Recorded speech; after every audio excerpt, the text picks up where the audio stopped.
Hopefully, as if by magic, you can now hear me and you're not deafened. Don't worry, it's far freakier for me to hear my voice than it is for you to hear mine.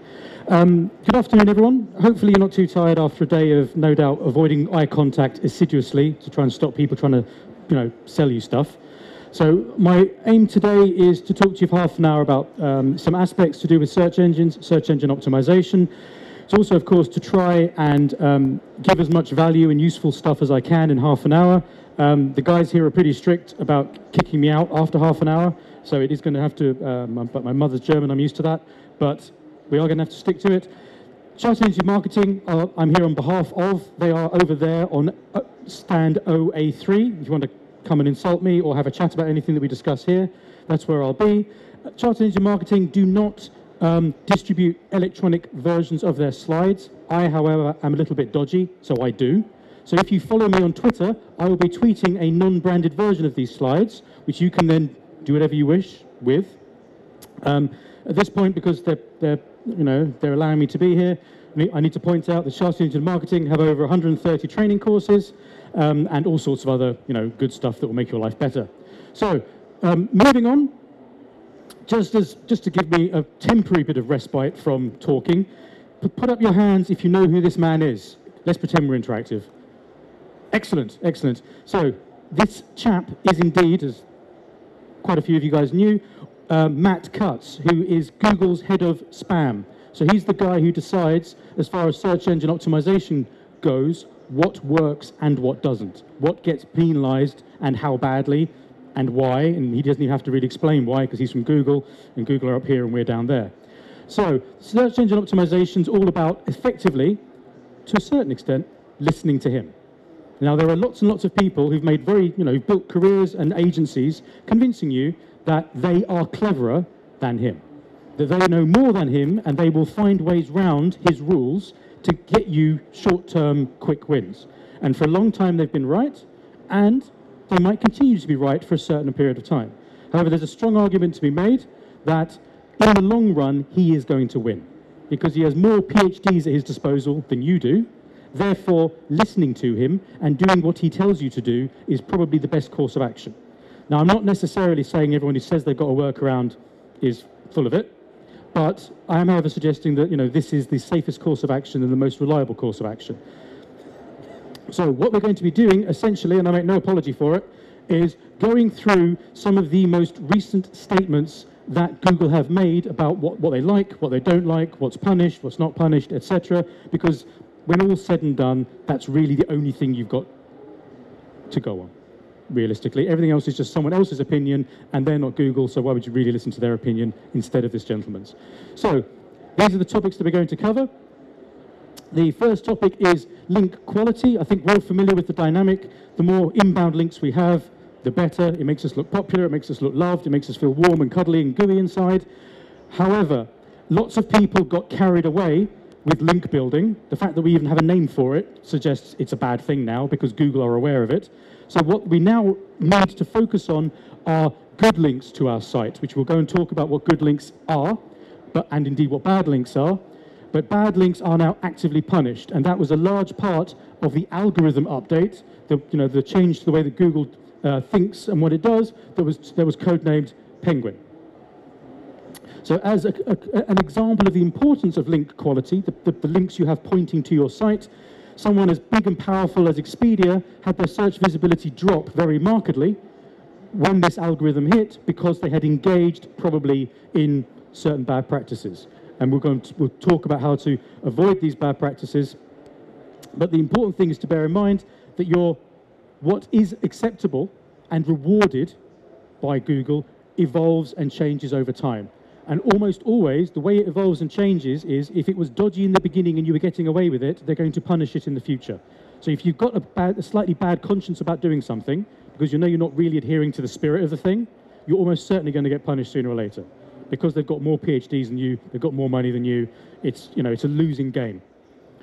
So, a good link to your site is determined by these criteria. Relevance, how relevant it is to your content. We'll talk about each of these a bit in detail. Link type, authority, and location. I see people taking notes, and I'm all for that, but don't forget that you can get a free copy of these slides if you follow me on Twitter. So there's Save your wrist. There's probably better things you want to be doing with your wrist. Anyway, relevance.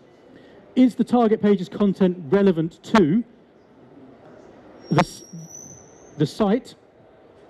So what we want, ideally, is if we have a site about selling vacuum cleaners, and we want that to raise up, I don't know why I chose vacuum cleaners, go up through the rankings, we want links from other sites talking about vacuum cleaners, domestic cleaning, cleaning services, things that are related to what we do for a living. That would be the highest quality of site that could link to us. What we certainly want, what we need to have as an absolute essential, is the page linking to us needs to be talking about vacuum cleaners, cleaning services, or that sort of thing. Otherwise, it's just a random page linking to us, and that will not be rewarded. It will actively be punished. Therefore, it will be termed a poor quality link. And it really is that simple. Don't get links from people you've got no business getting links from. If, as a human being, you wouldn't understand why this person would link to you, then the search engine is going to be clever enough to figure that out and say, well, that's obviously an unnatural link, because you two have got nothing to do with each other. Therefore, I'm not going to give you any reward. In terms of link type, the typical link, and indeed the most valuable link, is typically a text link, something that, blue underlined, you click on it, you visit the site, standard stuff. In general, you want the link text to not be optimized, which is of course very often the direct opposite of what we've been doing for years and years, which is optimizing the links that point to our site. Google have been clever enough to figure out that's what we've been doing, and therefore they have updated the algorithm to suggest if a lot of your links pointing to your site are all updated with the term vacuum cleaner, yeah, I'm not letting that go, vacuum cleaner, then that's a sure sign that you've been artificially encouraging these links over time. If most of the links pointing to your site have more natural link text, which for most people, if you link to a site, it's the site's name, it's the URL. You only really use key phrases in link text if you're engaged in SEO. So most of the links pointing to your site should use something that's non-optimized, and only about 10%, ideally-ish, and again, it's a very ish number, but it's a low number, that's the important thing, a low number would be optimized for key phrases. And of course, you can't control how people link to you if they're genuinely linking, but they'll almost always link like that. This is more a rule for when you are going out there and trying to create links to yourself, which we can perhaps talk about later. And if it's an image, if the image acts as a link, then the alt tag describing the image's content serves as the link text, the de facto link text. So again, the same rules would apply there. In terms of link types, a direct link that links straight to the page, straight to your page, is of the most value. Less valuable is a link that is a redirect, where it takes you to a page and then it bounces you to the actual destination page, because your URL has changed, your domain has changed, whatever.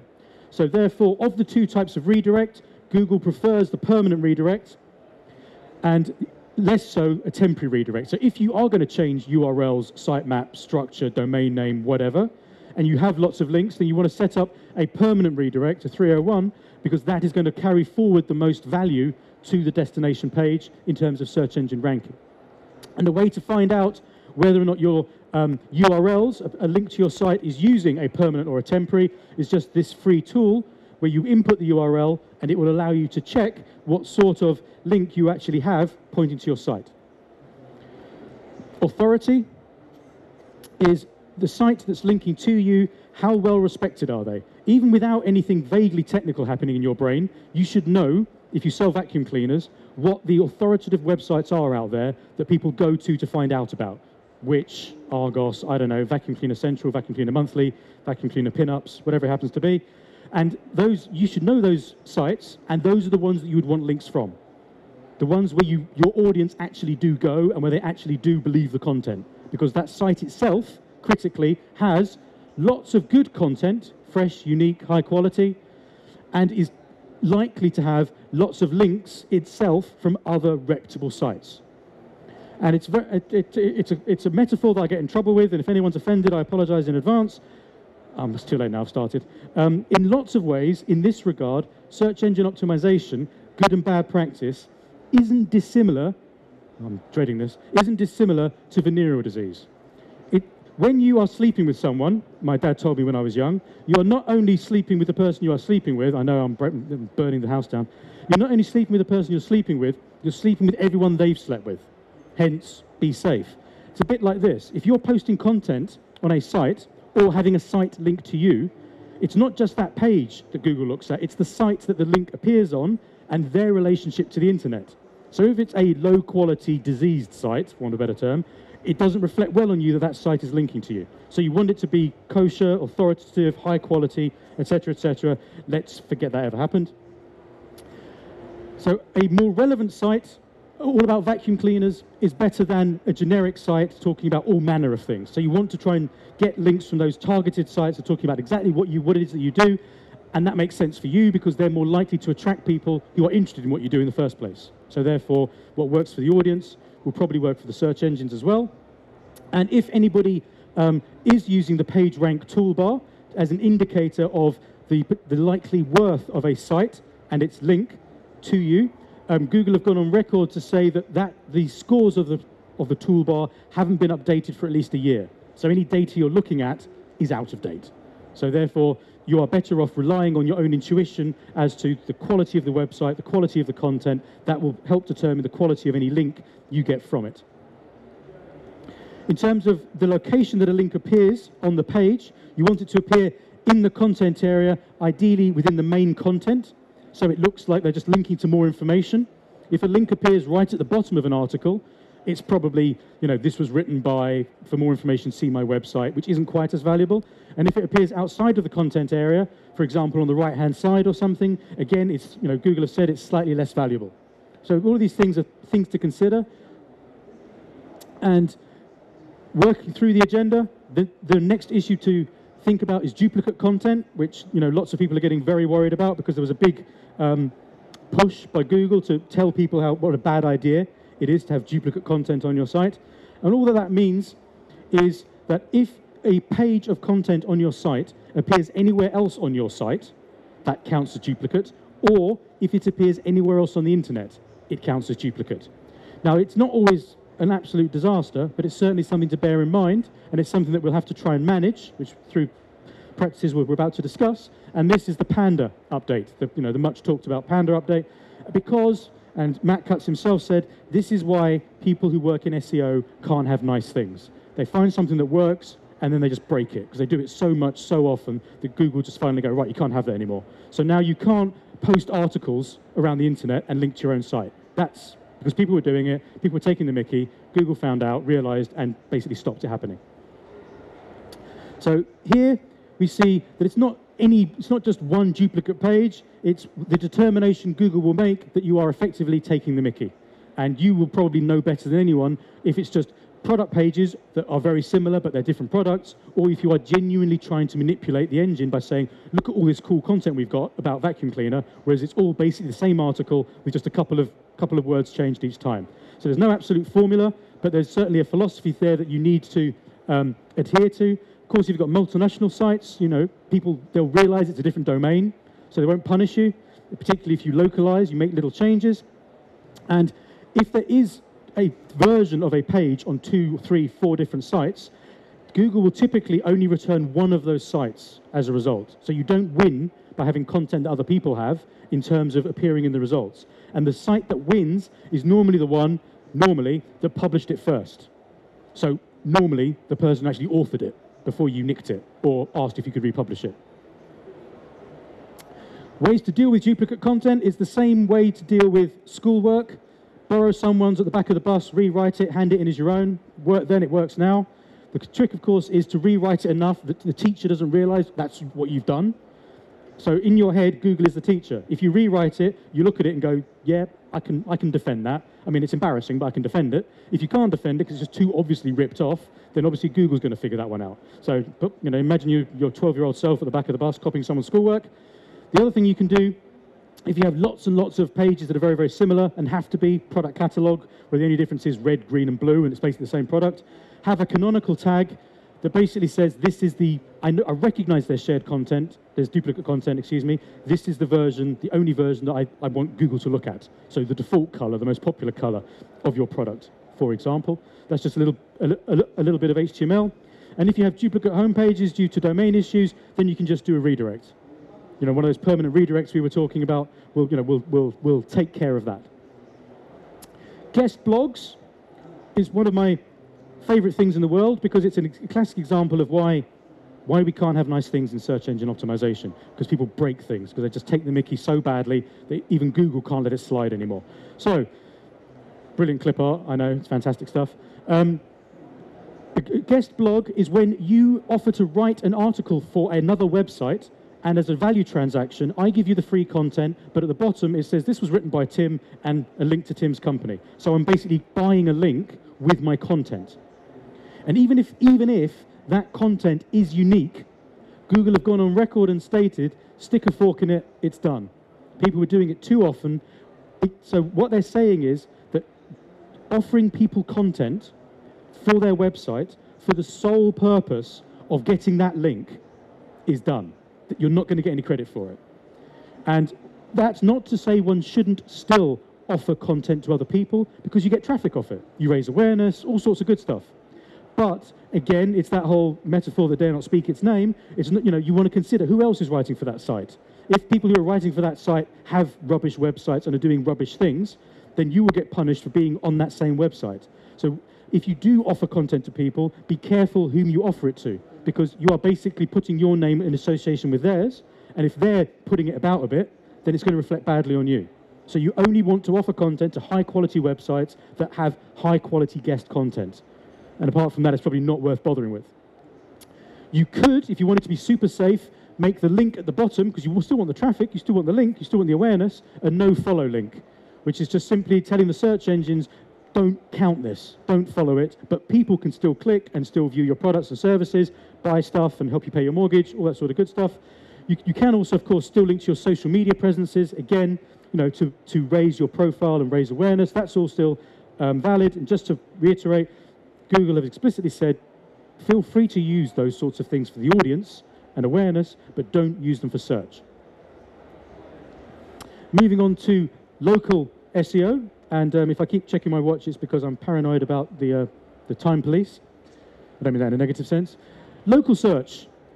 Local search is, of course, becoming more and more popular, particularly with mobile, where people are increasingly able and desirous of searching for things based on geography, often their current geography. Google Places is something very cheap. In fact, it's so cheap it's free. Don't get much cheaper than that. A free thing that will allow you to raise your visibility and get you more real estate on the search results page. All that you have to do, basically, is knock on Google's door and say, we have an Oxfam shop in Brentwood.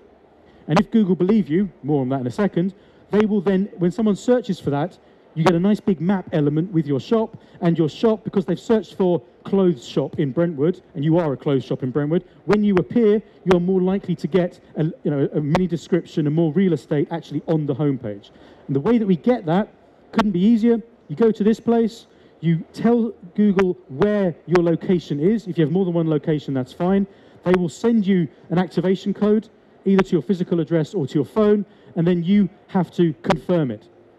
So that's what it is. You just register where you are. You then appear on Google Maps. Why wouldn't you want to appear on Google Maps? And you also, when someone searches regular Google, are more likely to appear in a strong way on the actual results page. And if you do have multiple locations here, you need creating a Google Plus location page for each of them. It's probably going to be a good idea. It's probably going to help support the activity. Other really cool things that local SEO is beginning to develop, and to be honest, this could have been in the future section, is indoor floor plans. Who saw that one coming? I certainly didn't. So Street View, of course, you can zoom in and see buildings. Now you can zoom into buildings. If you have uploaded a floor plan, I can zoom into your building and check out where your... Oh, it's too late, I've got to say it now. Where your ladies' lingerie section is. I was trying to think of anything else apart from ladies' lingerie, but I just couldn't. Where your ladies... So if you're John Lewis and I want to buy some ladies' lingerie, if you've I know, I'm having a nightmare, frankly. If you upload that, the floor plan, then I can zoom in first floor, second floor, all that sort of good stuff, and actually locate it before I go. But of course, you need to upload the floor plan. You can even upload pictures to show me how sexy your shop is, so that I can do like an indoor Street View 360 type situation. Now, that's free, apart from the fact that you have to have a trusted photographer, i.e. someone on their list. frankly. How did they get on their list? They probably paid for the privilege, so it's kind of a racket in some way, one imagines, sorry Google. But you need a trusted photographer to take the images. But on Google Maps, you can allow people to zoom into your shop, your store, your office, have a look at the floor plan, acquaint themselves, and also have images. Another thing that we need to think about is, something we'll come back to this in a moment, is different types of schema to explicitly tell the search engine, this is this sort of information. This is a menu. This is a piece of address information. Here it is, it's the NAP, name, address, and phone number citations, where you use the correct HTML tags, and it will immediately tell the search engine, no matter where on the internet that piece of information appears, it's your name and address. So it always has to be identical. It has to appear in exactly the same format with exactly the same code, whether it be on your site or on Yell or Thompson or any directory. But it's a very quick way of allowing the search engine to know this isn't a random sequence of numbers, it's a phone number. So if someone searches for Tim's phone number, and I've got a web page that does that, it can return that phone number nice on the results page. So again, it's a way of prioritizing and raising the awareness of your contact information on the results page. Of course, as with everything, any key phrases, your location, like Essex, Brentwood, Harold Hill, Colchester, Shenfield, name-checking all the places I grew up in, Basildon, God bless it, Billericay, if you want to go a little bit down market. All of that sort of stuff, those key phrases, Billericay, would be in the page title, nice and early on a page that's about our store in Billericay. And it would also, of course, be written about on the page. Our Billericay store is open from whatever, so you'd make a little bit of an effort to mention the local phrase that you're optimizing for on the page. You want to try to encourage reviews on third-party social websites that have associated with a place. Facebook, you can associate with a geographical location. Google Plus, you can associate with a geographical location. So that will help you get up the local rankings, because you obviously have a location that people are rating. And Google Plus, unsurprisingly, Google are bribing people, bribing all of us, to get more engaged with Google Plus with better search results. And my money's on them. No matter how much you love Facebook right now, 10 years from now, my money's on a lot of people using Google Plus, because they've got Android, they've got your phone. If they haven't got your phone now, they're going to have it soon. And now they've got the search engine, they've got the maps.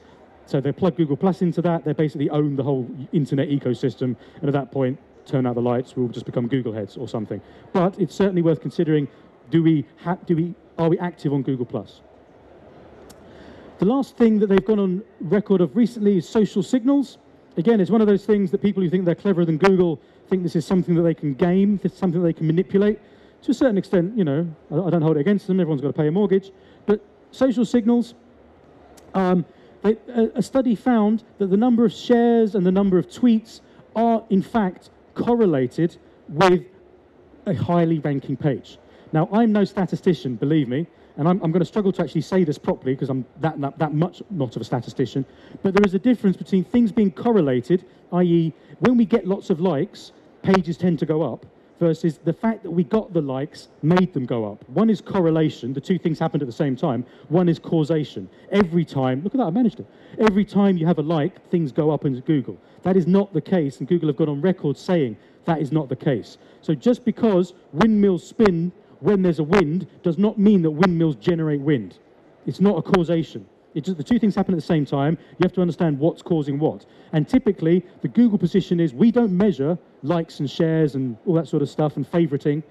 All that we measure is it's like any other web page. It's just another link to your site.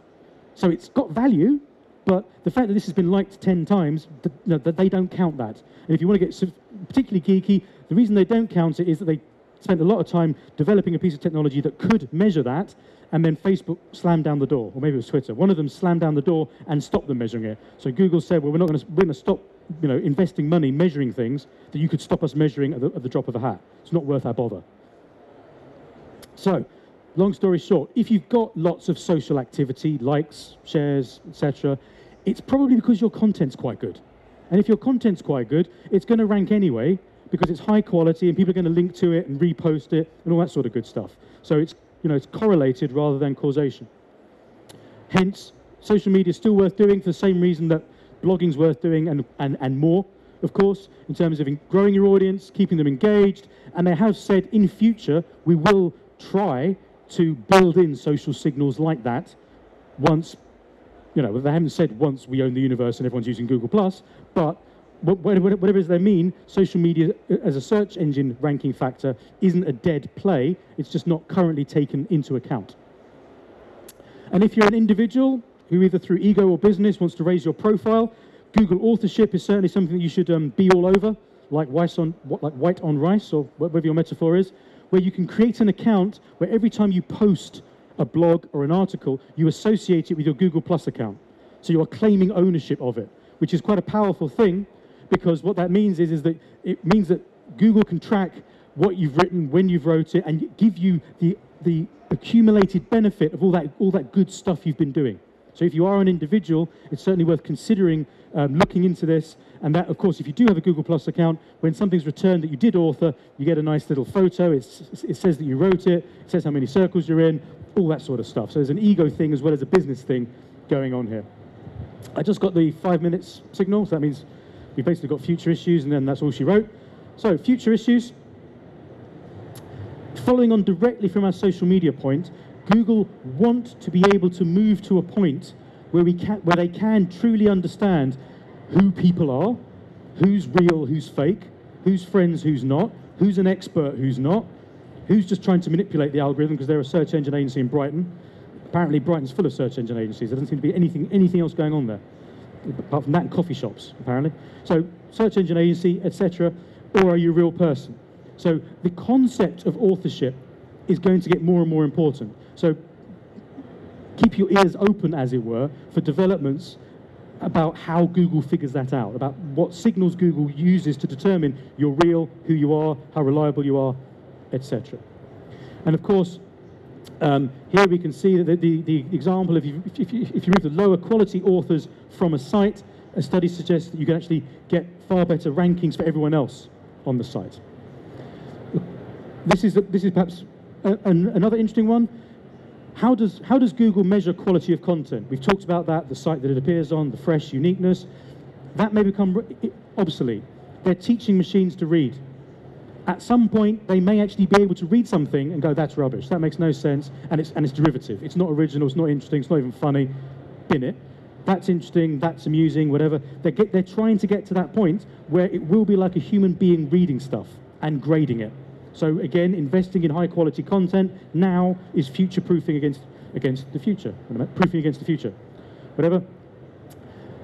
Identity, this concept of claiming identity, rich snippets is where you can have, if you use things like the schema, if you're a high quality website, they're beginning to experiment with actually just delivering you the information you want. So if you're searching for a menu, just serving the menu up directly on the results page, or the track listing for a song directly on the results page. Smartphones, I'm running out of time. All you need to know about smartphones is your website has to perform really well on a smartphone, otherwise you will get punished.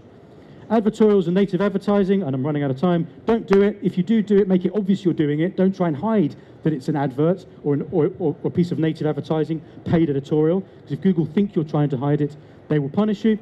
Infinite scrolling, again, Google can't scroll, therefore have something that clicks in order to, even if it's hidden from the naked eye, that the search engine can use. And finally, I believe to the Time Police's great relief, no doubt, is the schema point, which no offense, which we return to later, the schema.org, which is have a look at it and see all the sorts of information you can identify as a menu, a track listing, a phone number, an address, because that's the easiest way to guarantee the search engine will at some point in the future adopt that schema and recognize, oh, that's this piece of information. So that's a very powerful one that I suggest that you look into. Hopefully that was useful. Hopefully it wasn't a complete waste of your time. No one walked out halfway through. That's always a good sign. If you follow me on Twitter, as I say, @Tim Fidgeon, I'll be happy to post these slides. If you retweet it, that'd be even better. I'll stick around for 5 minutes to answer any personal questions. No, questions in person. Personal questions aren't my field. Apart from that, thank you very much for your time. Cheers.